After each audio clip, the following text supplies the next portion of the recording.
Good afternoon. I'd like to call the Audit Standing Policy Committee to order. First order of business is to elect a chair and vice chair, as we have not done that for this particular committee. We've outlined what the guidelines that we're going to follow in electing the chair and vice chair. Is there any questions or concerns regarding the process? Councillor Carlson? We have one member of Audit not with us today.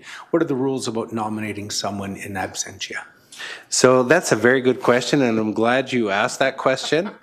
We need the permission from the person to be nominated. So for instance, if you can nominate someone in absentia, but unless we have something in writing from them in front of us, the nomination is not in order. Rats. Okay. So hearing no questions, we'll proceed with the election of the chair. Is there any nominations for position of chair of the audit committee? I would nominate Deputy Mayor or Acting Mayor Jeff Carlson. Do you accept the nomination? Yes. He said that loudly into the microphone. Is there any further nominations? Hearing none, I declare nominations closed and that Councillor Carlson is elected as chair of the audit committee. Congratulations. Thank you, Mr. Sarsfield. No, I never get to do this, so I'm going to do it. Thank you. Opening nominations for vice chair of audit, please. Oh, Councillor Parker wants to nominate himself. Thank you, Mr. Chair. I would actually prefer to nominate Deputy Mayor Nick Palladino for the position. Thank you for that. Deputy Mayor, do you accept the nomination? Yes, I do. Thank you. Any further? Congratulations. It was a hard-fought campaign. Any further nominations? Seeing none, nominations are closed. And thank you, Mr. Vice Chair Palladino. All right, we will jump into the meeting. I'm going to use a paper copy today because I find it easier at the chair. Thank you. Before we begin, I'd like to read the acknowledgement statement. The City of Lethbridge acknowledges that we are gathered on the lands of the Blackfoot people of the Canadian Plains, and we pay respect to the Blackfoot people past, present, and future, while recognizing and respecting their cultural heritage, beliefs, and relationship to the land. The City of Lethbridge also offers respect to the Métis and all who have lived on this land and made Lethbridge their home. Thank you for that. The agenda has been circulated. I have a resolution from Councillor Parker. Is that correct? That's me, Ryan. Ryan. Parker. Is it from Ryan? Is it? Who do I? It's actually from you. Oh, it's actually me. So you just make up names. I will. Councillor Parker, the agenda, be it resolved that the March 5, 2025 agenda of Audit Standing Policy Committee be adopted as presented. Councillor Parker? Or, yeah, Councillor Parker. I call the question. Thank you. Just check with the city clerk. Any additions or changes to the agenda as it was presented? Nope. I see none. Question has been called. Are we ready for the vote? All in favor? Any opposed? That is carried unanimously. Thank you for that. We didn't do a roll call. Is that? We don't need it. We all know we're here. Excellent. Next up from Vice Chair Palladino, the consent agenda. Be it resolved that Audit Standing Policy Committee, 1, approve the minutes of Audit Standing Policy Committee meeting held July 17, 2024, and authorize the Chair and City Clerk designate to sign the same, and 2, receive for information the status of directed resolutions of March 5, 2025. Vice Chair Palladino. Thank you. Mr. Clerk, is there any additions or deletions or amendments to that agenda? No, it's correct. All right. With that, I'll call for the vote. Thank you. Any questions on consent? I think we all had a chance to review them. They looked fine. Question has been called. Ready for the vote? All in favor? Any opposed? That is carried. Excellent. Thank you. Moving on to the regular agenda, we'll go into item 6.1, presentation by Mr. Daryl Matthews, Chief Financial Officer and Treasurer, re CC65 Financial Reserves Policy. Mr. Matthews. Thank you, Acting Mayor Carlson. I'm looking at Mr. Dodix there, or Councillor Dodix. So I'll just get them to bring out the presentation, and then I'll walk you through it, what we're going to go through today.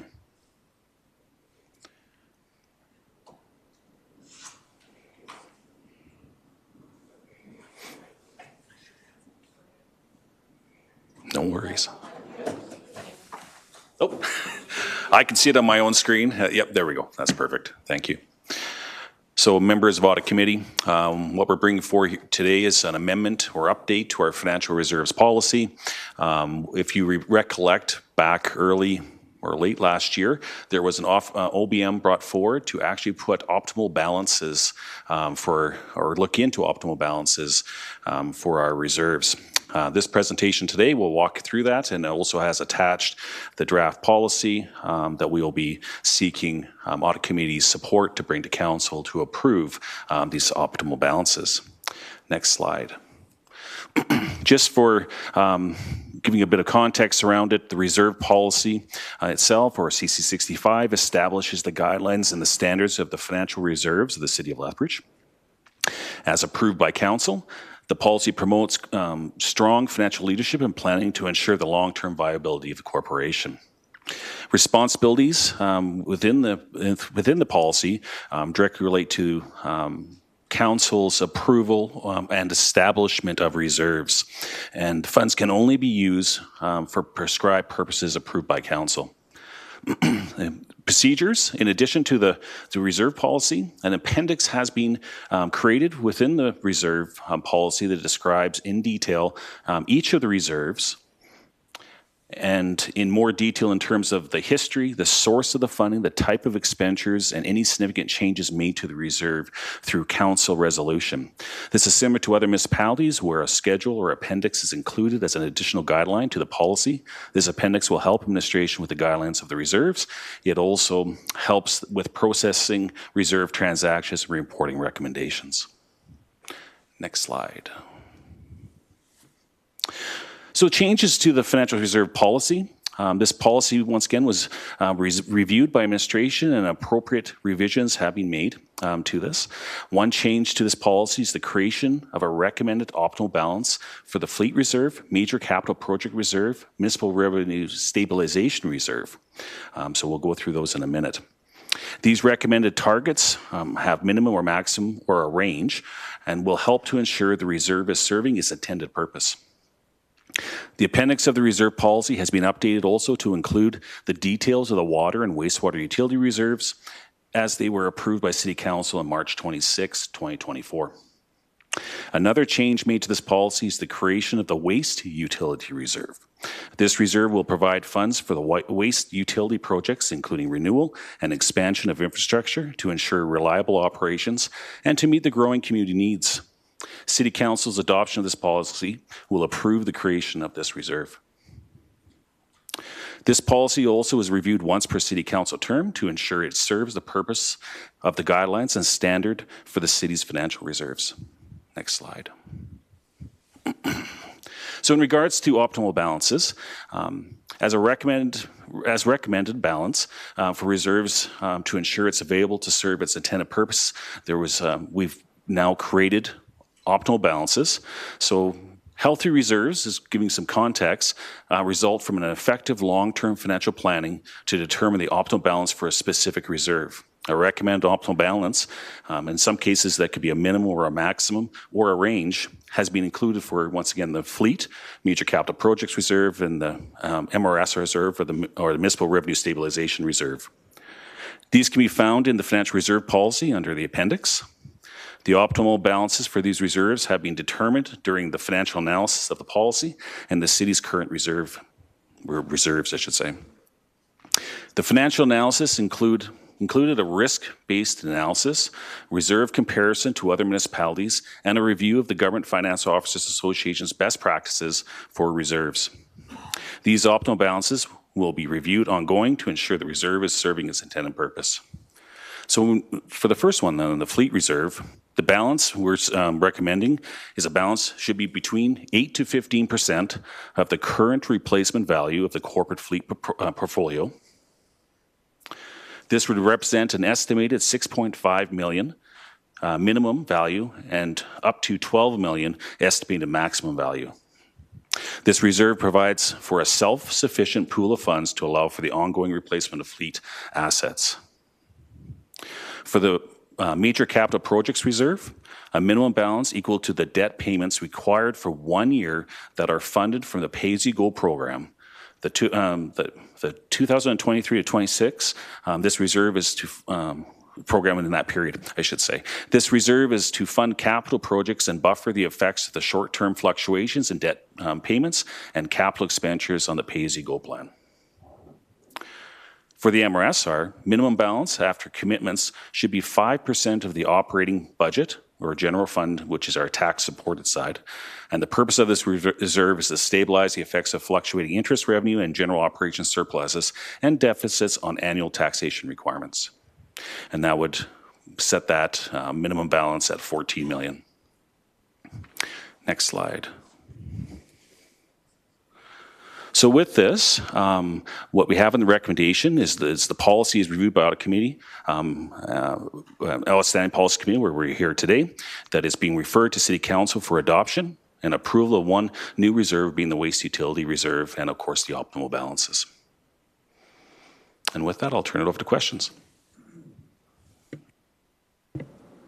Thank you, Mr. Matthews. I don't see any questions from my colleagues. I'll jump in to start.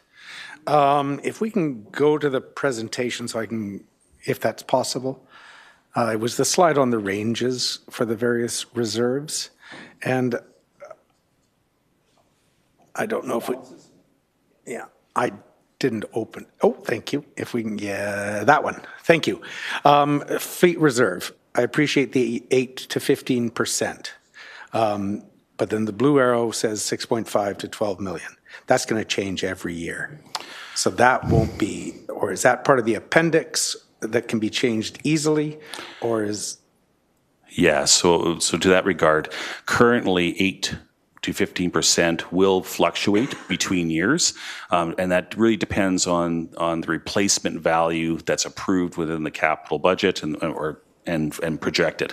So that'll fluctuate. It doesn't actually, the value here is we're giving you a bit of a comparison of what, based on that target, what the range will be. Snapshot today, but that's correct. Knowing that in 10 years that'll grow along with... Actually, as of today, it another could 25%? Grow because of the cost of tariffs. Yes, yeah. That's right too. Yes. Excellent. Thank you for that. And sorry, I snuck out for a brief second there. Actually, I'll ask about the major capital projects reserve. Explain that the minimum balance equal to the debt payments required for 1 year, because we operate on a 4-year.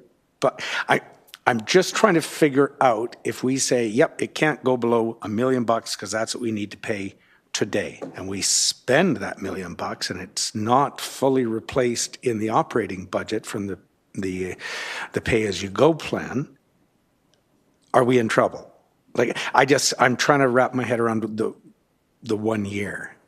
So the basis of this is to make sure that we never, currently what that would be for 1 year is $7.6 million that we got to maintain as a bottom line in the reserve to make sure we don't go below that, because that gives us that 1 year buffer.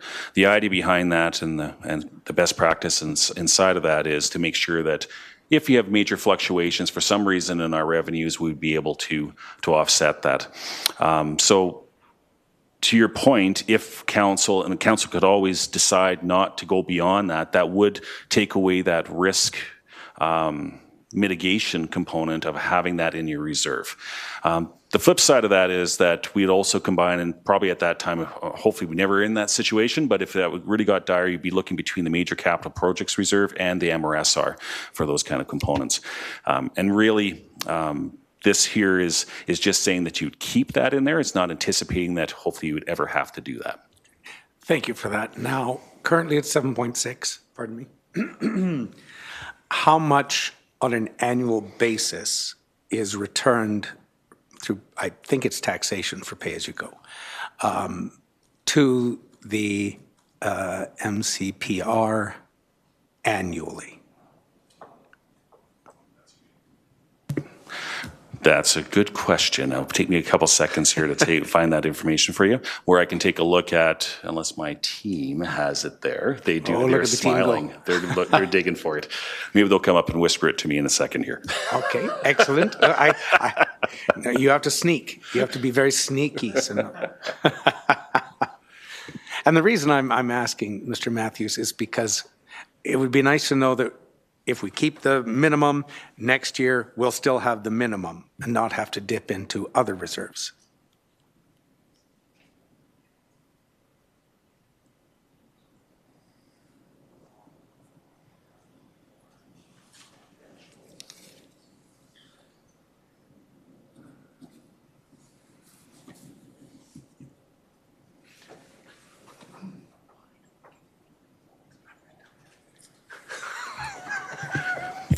There we go. So just going back here to get the numbers here for my team, and thank you, my team there, being able to bring that up here. Shauna was luckily right there.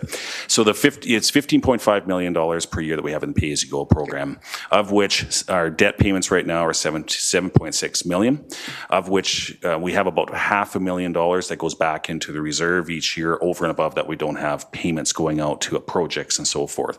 So there's about that range in there, and I'm just making sure did I get that right? Yes, I did. Okay, perfect. Well, thank you. So that helps me. That gives me comfort on that, so I appreciate that. Any other questions from my colleagues? I'm seeing none. Mr. Matthews, are we going to talk about the waste reserve next, or are we done? We can talk about it here. So what's inside of this package today in the appendices is actually the terms of the waste reserve. So I think it's either the last page or the third to last page. I can't remember in the package there, in the order. And so it's an attachment 1 to that. And yeah, it's the third. It's actually not the last page, but 3 up from the back. Yeah, it's the one that has account number XXX. That is correct. Okay, because it doesn't exist yet. That's correct. Okay. Do you want to talk us through a bit about what that would cover and how that would get funded? You bet. So in regards to the waste utility reserve, now here again, this is a brand new reserve that we're asking council to create as approving this, policy. It's to provide funds for the waste utility projects, including the renewal and expansion of infrastructure to ensure reliable operations and meet the growing community. What that means is, in very simplified terms, is that it helps us have the funding there for the capital required out at the landfill or anywhere in the waste assets that we have, whether it's the rolling stock or areas like that. The source of funding for this, if you remember earlier on, there's coming down the road, you'll actually see in here what's got pay-as-you-go utility program. That's something we're still developing, but we've actually put that as a source of funding because that was, yourself and I think Councillor Croson that brought forward the pay-as-you-go for utility side. So that is a potential source in the future. But currently where it would come from is completed capital projects. So if there's surpluses from those capital projects, they'll get rolled back into there. And capital contribution from agreements and so forth with our other areas. And I know Mr. Sanchez is here too. I don't know if he wants to add anything else onto that. Nope, he's shaking his head. Now, have you established a range for that one? We have not yet, and the reason for that is because we're just establishing it so far. We don't even have funds necessarily going into the reserve this year until council does that. Once we monitor the reserves and see how they're going in the future, then we can start looking at a range. And that's also the reason why you're not seeing optimal balances on a lot of the other reserves we have, is because either one, when we looked at them, there wasn't really a true optimal balance that would work, or we just don't have enough data yet for the water, wastewater, and say the waste reserves that we're just creating.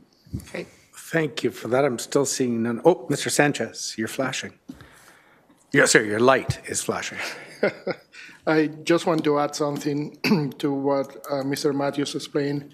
We're also currently working on the asset management plans for the utilities, and that's a key component because we want to ensure that we know exactly what is the life cycle that we have coming into the future and how much do we need to set aside. We have a good idea, but the asset management plan will be actually the document that will be driving most of the decisions on how much will need to be set aside in order to do future life cycle. And Mr. Matthews' team is currently helping us to develop those. Thank you for that. Final philosophical question, if I may. It's called the waste reserve. At least several components aren't waste. They're recyclables or compostables that we turn around and hopefully sell and make a profit on. So I'm just curious, is there another term we could use? When I see waste, I always go to wastewater, and yeah, it's just a thought to me. It seems like The only thing that comes to mind is we have been thinking, or we have given a thought in the past, this is all part of the environmental utility. So we could call this, and the department is right now called Waste and Environment, but there might be an opportunity here. It's all about protecting the environment, and that's what that utility does. They work in not only on the greenhouse gas, landfill gas, more than waste. So that's for sure an opportunity. no, it was just throwing it out there because it confuses me because I always think of waste as wastewater. Yeah, exactly. I'm seeing no further questions from my colleagues, so I think questions are done. Is there anyone from the public who would like to make presentation or ask members of committee any questions on this? Seeing none, that means Mr. Matthews explained it incredibly well. Thank you. I've got a resolution presented by Vice Chair Palladino, CC 65, Financial Reserves Policy. Be it resolved that Audit Standing Policy Committee recommend that Council adopt the amended CC 65 Financial Reserves Policy to include the creation of the Waste Utility Reserve, which is option 1 as provided in attachment 1. Any questions from members of committee? Or Vice Chair? I will call for the vote. Okay. Question has been called. Are we ready for the vote? All in favor? Any opposed? That is carried. Thank you. Oh, I'm not used to using paper. I don't know how to follow an agenda. The next is on the Police Services Technology Fund. Thank you. Next, it was just a submission, again by Mr. Matthews, Chief Financial Officer and Treasurer, regarding the Lethbridge Police Services Technology Fund. It was presented in our package. So I'm asking my colleagues if they had any questions on this. Oh, we have a motion from Councillor Parker, LPS Technology Fund. Be it resolved that Audit Standing Policy Committee recommend that Council approve the LPS Technology Fund Policy, CC77, as presented in Attachment 3. Any questions from my colleagues? Maybe I'll just ask, sorry, Mr. Matthews, give us a little highlight. What are the changes that are being proposed here? Yes, thank you, Councillor Carlson. So what this really is doing, if members of Audit Committee recall, back in November of 2023, a ways back here now, it was a joint presentation brought forward by the Lethbridge Police Commission and Lethbridge Police Service and City Administration to formalize the technology line of credit procedures into a policy. So giving some history here, back in 2004, this was created to help the police service with technology. So they have the funding that council has provided them in their operating budget already. What that funding does is it's for principal and interest payments to be used on actually a loan payment that they could take, or actually just use for technology if they don't use that. And so it declines the amount over a 10-year period. The reason why it needed to come back to be formalized is there wasn't a policy on it. There was a resolution, and it was actually unclear inside of that resolution that it should continue on. So if the first 10-year period is from 2004 to 2013, and then it continued on afterwards. And when we looked at it, it looked at the spirit, and in fact, just so happened talking to, maybe a past city treasurer that happened to pop by the office at one point in time to get some information. This was something that was supposed to be, continuing on in process.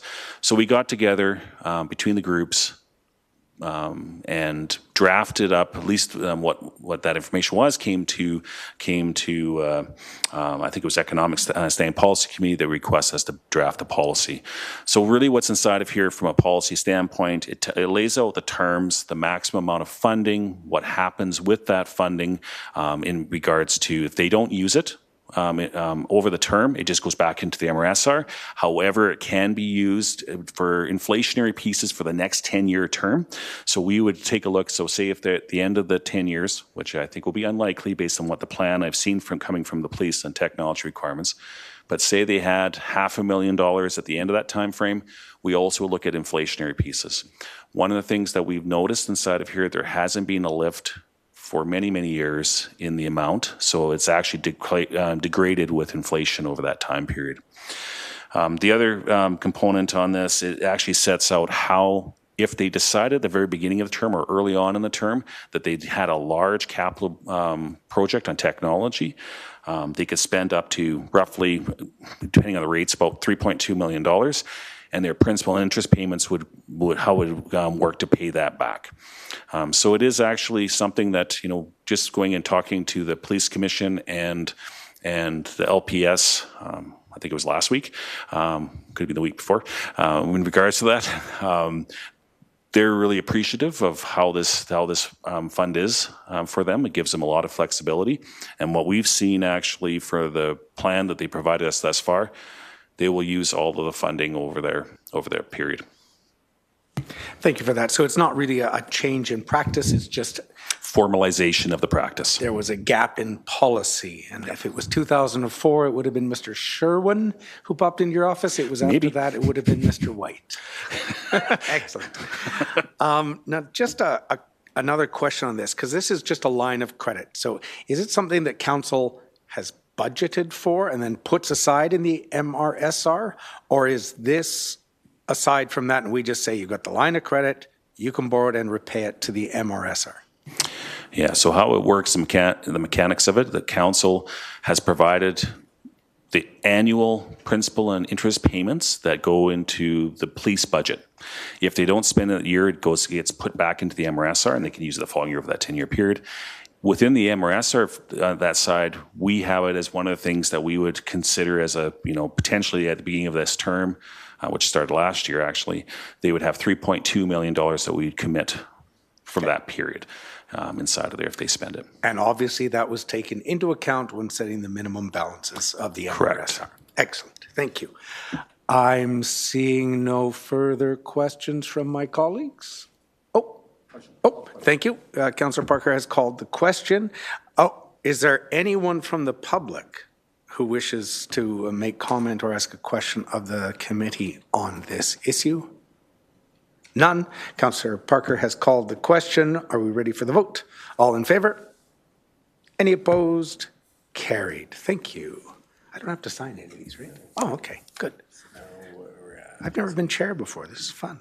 So next we're going to go in. Oh, so we do have item 8, confidential reports. I'm looking for a motion from one of my colleagues to go into closed session to discuss the unaudited 2024 year-end financial information, which is FOIP sections 23, 24, and 26, as well as our risk and controls quarterly update, which is FOIP sections 24 and 26. And is that all we're going in camera for?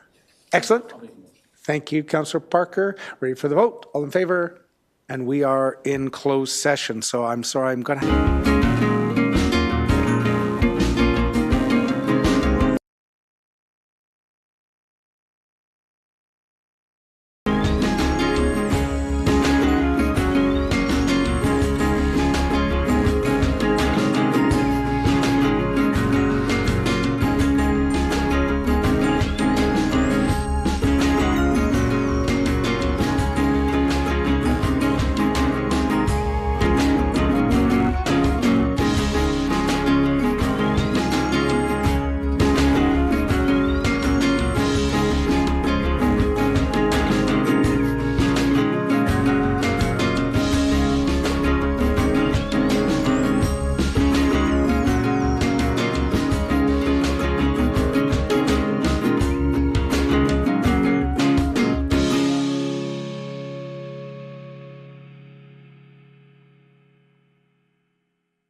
We are streaming, so Steph, if you can let me know when we're ready.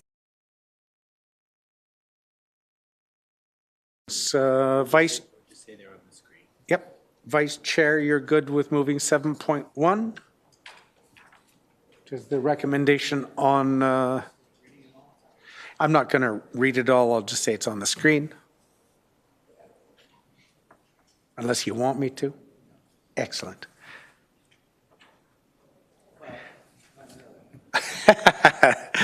Folks, welcome back into, oh, and we actually have folks coming in. That's exciting. Oh, is this like a scavenger hunt? I don't know. All right, folks, we are back in open session. I do have a resolution coming out of our closed session. It's moved by Vice Chair Palladino. If we can scroll it, it's up on the screen. I won't read the entire thing. It will be part of our minutes and our packages if anyone wants to read that in depth. No, this is to recommend that council receive the financial information and to approve the alternative funding for the offsite levy accounts and to approve the reallocation of the grant and fee service and to approve the reallocation of the governance BAU and then the rest is in camera. Thank you. Any further questions? Seeing none, the vote has been called. All in favor? Opposed? That is carried. Thank you. Final resolution coming out of in camera, moved by Councillor Parker, that the unaudited 2024 year-end financial information be it resolved as standing policy. We can read it on the meeting, on the board there, unless anyone wants me to read it.